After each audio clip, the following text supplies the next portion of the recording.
Jérémie chapitre 10. Écoutez la parole que l'Éternel vous adresse, maison d'Israël. Ainsi parle l'Éternel, n'imitez pas la voix des nations et ne craignez pas les signes du ciel parce que les nations les craignent. Car les coutumes des peuples ne sont que vanité. On coupe les bois dans la forêt, la main de l'ouvrier leur travaille avec la hache. On l'oblie avec de l'argent et de l'or, on le fixe avec des clous et des marteaux pour qu'il ne branle pas. Ces dieux sont comme une colonne massive, et ils ne parlent point.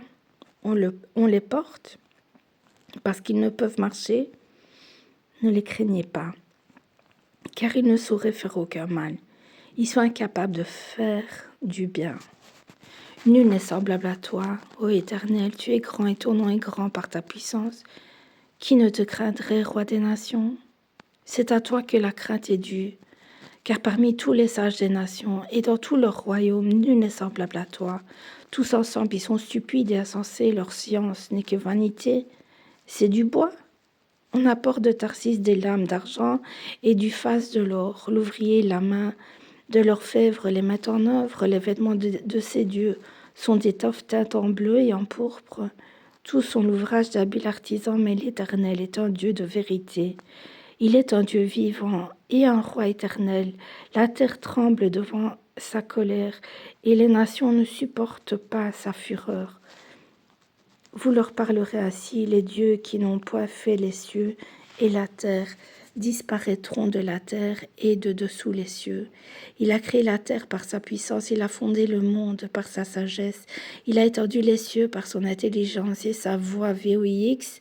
Les eaux mugissent dans les cieux, il fait monter les nuages des extrémités de la terre, il produit les éclairs et la pluie, il tire le vent de ses trésors. Tout homme devient stupide par sa science, tout orfèvre est honteux de son image taillée, car ses idoles ne sont que mensonges, il n'y a pas en elles de souffle.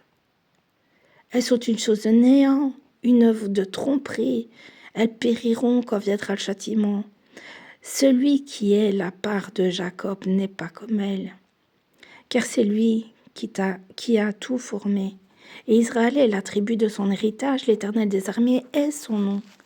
Emporte du pays ce qui t'appartient, toi qui es assise dans la détresse, car ainsi parle l'Éternel.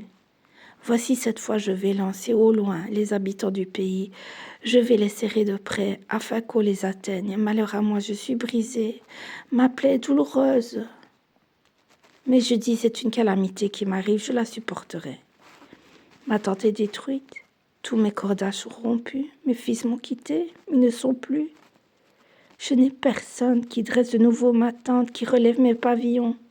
Les bergers ont été stupides et n'ont pas cherché l'Éternel.